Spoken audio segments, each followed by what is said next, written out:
Hello everyone, my name is Dr. Matthew Worwood. And my name is Dr. Cyndi Burnett. This is the Fueling Creativity in Education podcast. On this podcast, we'll be talking about various creativity topics and how they relate to the field of education. We'll be talking with scholars, educators, and resident experts about their work, challenges they face, and exploring new perspectives of creativity.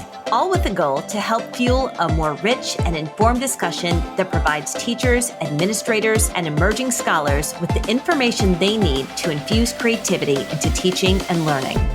So let's begin. Hello and welcome to another episode of the Fueling Creativity in Education podcast. And this is our final debrief and therefore our last episode of season 8. And it's been a super fun season, hasn't it, Cyndi?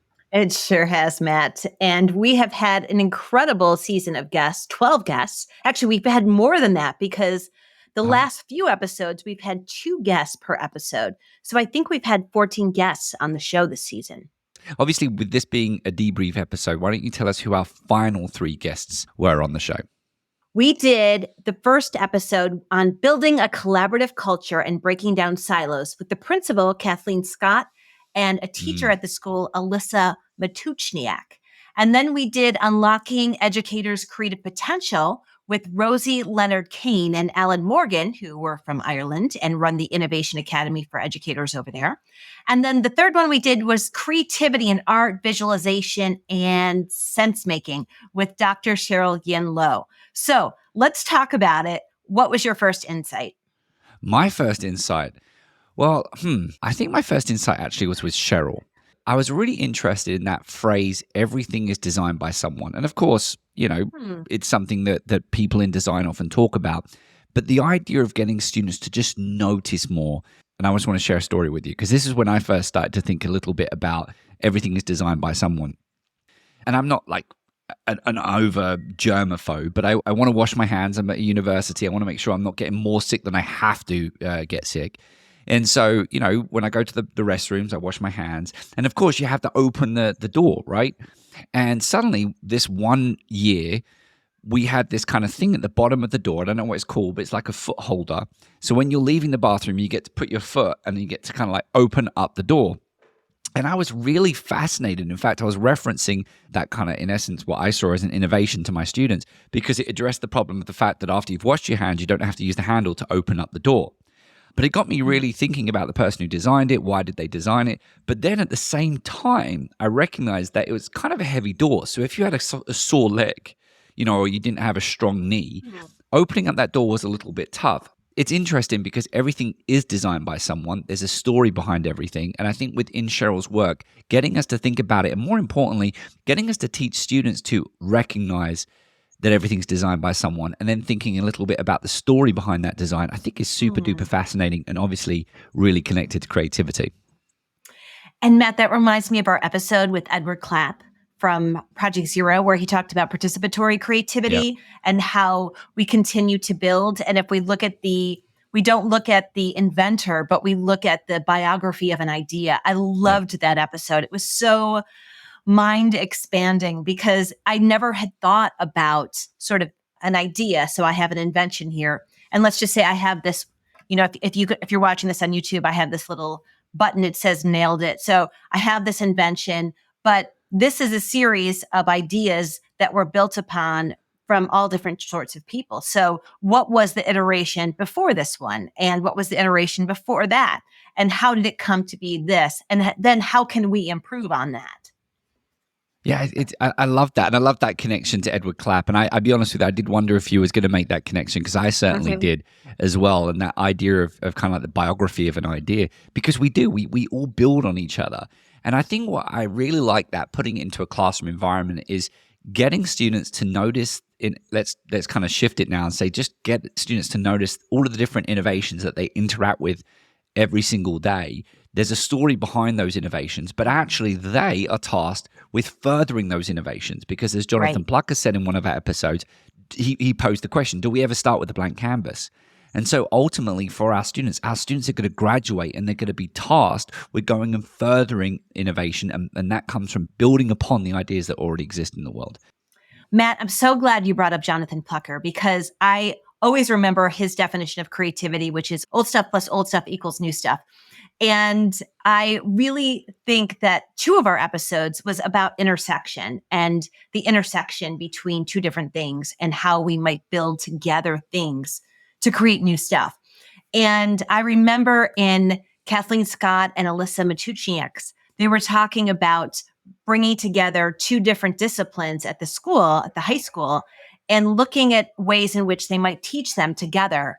And it left me wondering, and I'm curious of your thoughts on this. It left me wondering, is that the future of education? Will we be taking 2 different domains? Could we teach fashion design and writing at the same time? Could we teach the history, historical perspectives and dance at the same time? How might they influence each other, and how might it get us thinking in new and creative ways? What do you think?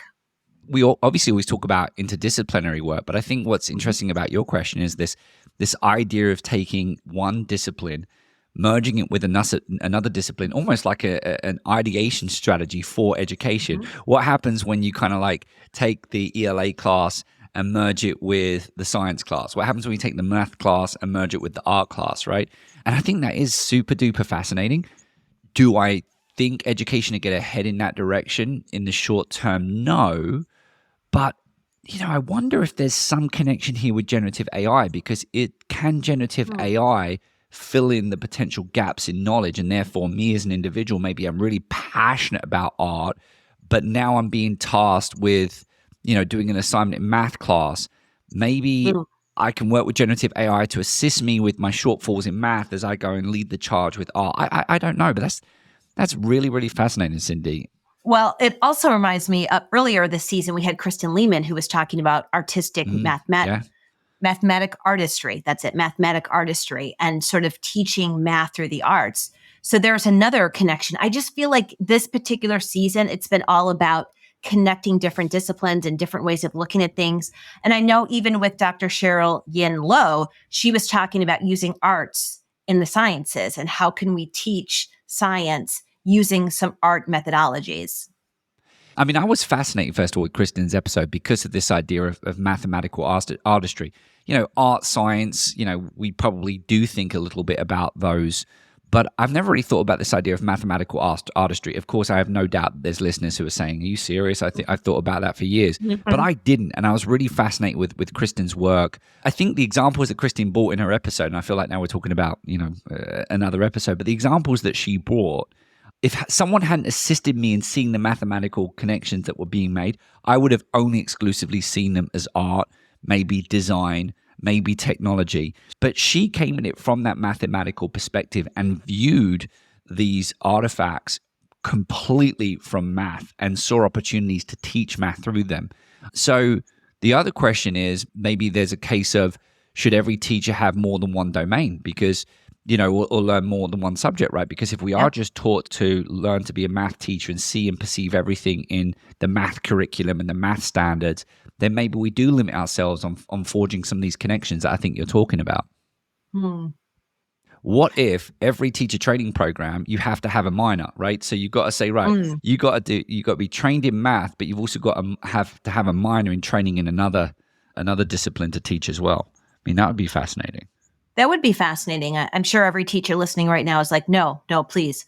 But I do wonder if, one, to keep open, and two, if it might be even better to collaborate with someone who is different than you. So when we think about the collaboration that Alyssa shared with us, I remember, I think it was science and English. So can you find someone in your school system that you can collaborate on just one project to really bring that interdisciplinary nature to it? Because I think interdisciplinary research, interdisciplinary work is going to be a big wave in the future, particularly in higher education.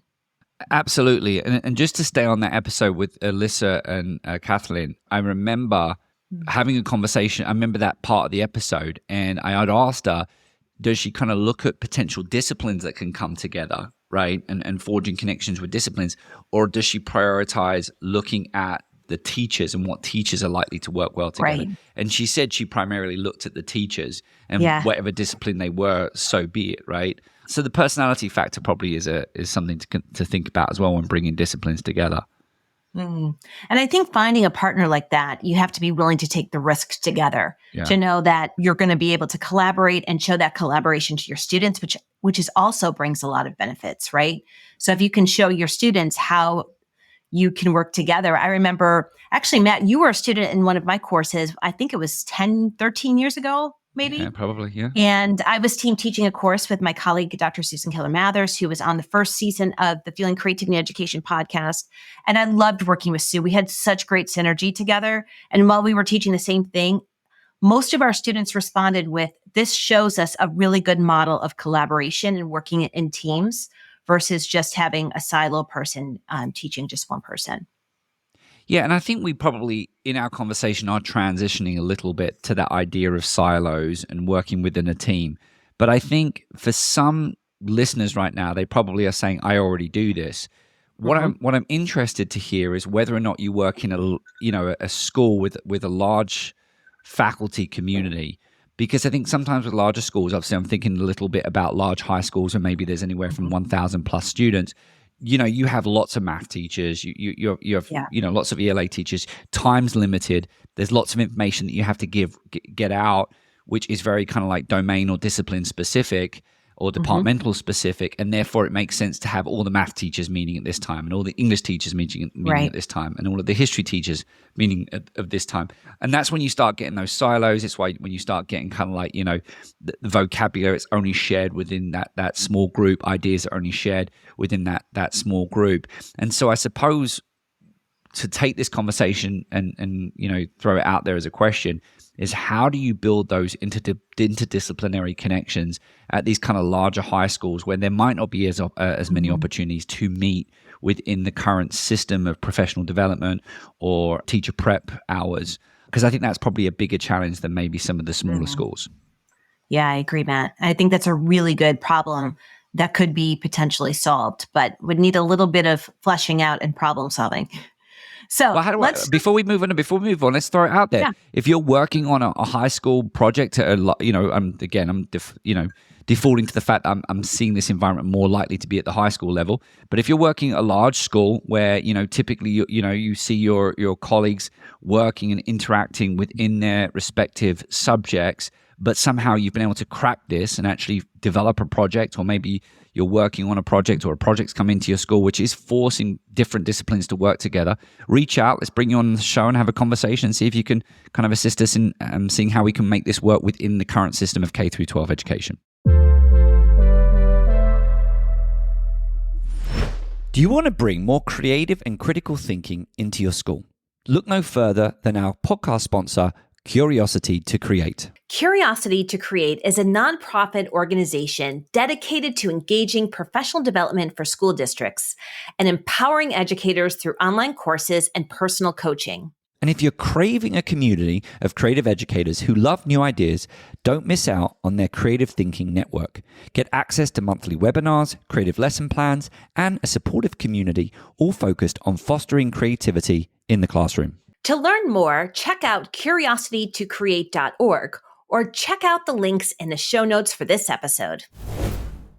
All right, Matt, let's talk about our final episode with Rosie, Leonard-Kane, and Alan Morgan, who, if you remember, they were the team that work at the Innovation Academy for Educators in Ireland. Yeah, I think it was a really good conversation. Two scholar practitioners who are teaching creativity, know a lot about creativity, post some really great and interesting questions for, I think, our community to think about.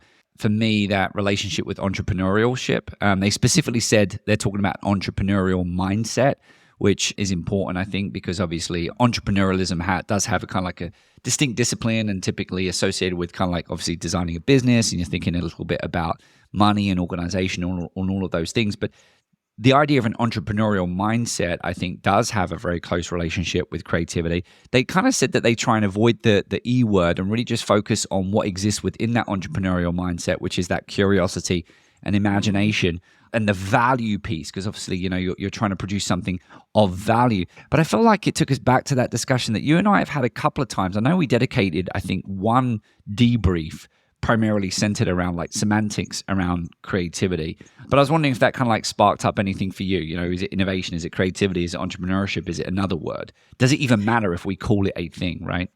I definitely think it has a name, but I am under the umbrella of please call it what it is. I get very frustrated with the word innovation. And we have had this conversation because I don't know if you remember, I think it might have been season 3. We had Monica King, who was a practitioner of creativity and from DC. And she talked a lot about how she uses the language. And I think as we move forward as a discipline, it really surprises me, Matt, when people say, especially teachers who just associate creativity with the arts or with gifted education. And you know, I sort of cringe, and my wonderful colleagues all go, oh no, here Cyndi goes cringing again. Like, oh no, please, can we just all say what it is? So creativity is the generation of novel and useful ideas, novel and appropriate ideas. And innovation takes it to an entrepreneurship aspect, which is you're selling your ideas and they've been accepted by people. So if we want innovation, and many schools say we are innovative, we are an innovative school, but if you want innovation, you have to have creativity. And I think if I said that over and over and over again, I hope that it sort of rings true for people that you can't have innovation without creativity. So start with creativity. Actually, start with curiosity. I think curiosity is a good conduit to creativity, because if you're curious and you start asking questions, then you will find out what you need to create to work through whatever it is you're looking at, and then build it and get it accepted, which is the innovation part. Mm-hmm. Yeah, I don't know if I've got a massive follow-up on that. I think within different spaces, probably they might have different perspectives of that. I think you definitely seem to be associate innovation a little bit associated with profit. And I think there's something to be said there, right? Because you know, new and appropriate, new and valuable, often within the world, when we come to like, we're going to go and invest in something, right? We are thinking about, well, what's the value? What's the value proposition here? And obviously quite often we think about the monetary value. And so I think it's a natural connection to be had. I think that entrepreneurial mindset, therefore, how does that come into play in this then? Is an entrepreneurial mindset a little bit of that transition from creativity to innovation? Or is it something that has a completely separate pathway? Those are great questions, Matt. I'm going to have to go off and ponder that. Well, no. So the reason why I bring this up, my interpretation, the way Rosie and Alan phrased it, which I liked, was if you think about the idea that it's about creating something that has value. And if we were to kind of like take away this idea of it doesn't have to be monetary value, but you obviously want it to have, if you're going to invest time in it, you know, you're going to want it to have some type of impact in your life, right? That's the value proposition. And so, you know, if teachers can develop an entrepreneurial mindset, then perhaps they can look at engaging in developing innovative solutions within their classroom environment, which, as you know, is getting closer to what I promote is this idea of teacher creativity. And as you know, I kind of wrestled with, do I call it innovation or teacher creativity? In the end, I kind of landed on a project called Teachers Innovation Studio because I thought the word innovation was more applicable. But what's interesting with all of this is whether it's you're engaging in an entrepreneurial mindset, the goal is to produce innovation. And I think it's interesting the fact that you're saying it all starts with creativity. You mentioned, does it start with curiosity? I think that's another topic of conversation, right? But I think that's, you know, the key point is you probably could have an entrepreneurial mindset, doesn't always lead to innovation. You probably could focus on innovation and not necessarily tick all of the boxes of an entrepreneurialism. I've got to be careful because Alan and Rosie, I think, were, you know, very generic in how they proposed entrepreneurial mindset. I do think it was very similar to a creative mindset. But I think you need creativity at the forefront of everything. And I think it starts all with creativity. Whether or not there's a point at which the value piece, you know, maybe it's that pro C element or, you know, going from mini C to little c. So maybe you can have creativity without the innovation, without the entrepreneurialism, but you can't have the entrepreneurialism and innovation without the creativity. And my insight from Rosie and Alan's session really was around the pandemic and how the pandemic impacted teaching and how we had to suddenly switch to the virtual and how we had to find experiential ways in which we had to teach our students. And I really enjoyed having that conversation with them because I like exploring sort of what teachers had to do. Like they had to be creative, right? And in ways they delivered the material to make it more interesting. They had to find ways to engage students in meaningful ways and relevant ways and getting them online. And I also want to mention that because I know, Matt, you just finished a documentary on the teacher roundtable around the pandemic. And I want to give that a shout out because you're going to be having a special premiere on the Creative Thinking Network later on this month. So if you are part of the network, you get to be part of the premiere, and then you get to ask Matt lots of questions. So if you're interested in hearing about what happened on creativity during the pandemic, I hope you will join us on the Creative Thinking Network, and we'll make sure we link that to the show notes below. And I really appreciate you making that plug. And I think actually it was a really good connection because Alan and Rosie did talk a lot about their program, which is focused on teaching entrepreneurial mindset and creativity specifically to teachers in the hope that they can go and apply these skills and be innovative in their classroom environments. But they spoke about that relationship with the pandemic and a feeling that more teachers, or maybe I proposed this, I can't remember, but we had spoke about, did more teachers make the connection of how important creativity is while they were kind of navigating the pandemic, because there wasn't necessarily a how-to guide or a roadmap. They really were having to engage in a situation that no one really had best practices for. And I think we spoke a little bit about does best practices sometimes get in the way of kind of original ideas within the world of teaching and learning. The key point within the roundtable is that that's what I wanted to do. I just wanted to bring teachers together to have a conversation, reflect on that experience, because I knew by reflecting on that experience, they would be sharing stories of how creative they were as they were kind of responding to the various challenges that were coming up. So thanks so much for making that connection. And I just wanted to bring it back to Rosie and Alan's episode. Excellent. Well, Matt, it's been a great season 8. High five. High five. Yeah. Boom. Yeah. It has been a really good season. And we should say that we actually did all of our debriefs via video, right? That was a plus for us. And we did more debriefs. This season has been kind of like a groundbreaking season. Number one, we brought in multiple guests, right? Yep. For kind of, everyday The most guests in one season, we'll call it most that. guests in one season, yeah. Yep. We did the video, and then we increased the number of debriefs that we did. So we also did season. How many presentations? 3 presentations? We did do 3 presentations as well. It's been a great start to 2024. We should go back to listen to that episode where we shared our goals to see whether or not we've made a dent on those goals. I think we've done pretty well. We have. Unfortunately, we do have finishing the book by the end of 2024. So, yeah. We'll do it. I'm not worried. We'll do it. So here's what's important. We obviously kind of, as we finish season 8, we kind of go into what we refer to as kind of our end of spring summer programming. We recognize a lot of teachers are going away. So what's going to follow is a few special episodes that are coming up. We're going to be, our next episode is going to be with Cyndi Burnett and her colleague, John Cabra, because Cyndi and John have just released another edition of the Weaving Creativity into Your Curriculum. However, it's specifically focused on higher education. And what I'm really excited about that is it allows us to have a higher education special on the podcast. So that will be our next episode. We also will actually have a go at sharing the audio to the documentary that I produced as well. That's going to be released over the summer, and I'll do provide a little bit more context to that documentary. And then we've got some other specials, including an app dedicated to promoting a creative mindset, right? That teachers hopefully can play around over the summer. And then, of course, we will also be releasing another Listen and Learn series during the summer. We're not going to give away too many details yet. And our Listen and Learn series will, again, have a special code so you can win some great prizes from Matt and I and Curiosity to Create, which is our sponsor. And we are currently looking at season 9. We've got about 5 guests already booked. And if you would like to be a guest on our podcast, feel free to reach out to us and let us know what you're doing inside the classroom or in research or in practice. And we'd love to have a conversation with you. So send us an email at questions@fuelingcreativitypodcast.com. My name is Dr. Cyndi Burnett. And my name is Dr. Matthew Worwood. This episode was produced by Matthew Worwood and Cyndi Burnett. Our podcast sponsor is Curiosity to Create, and our editor is Sam Atkins.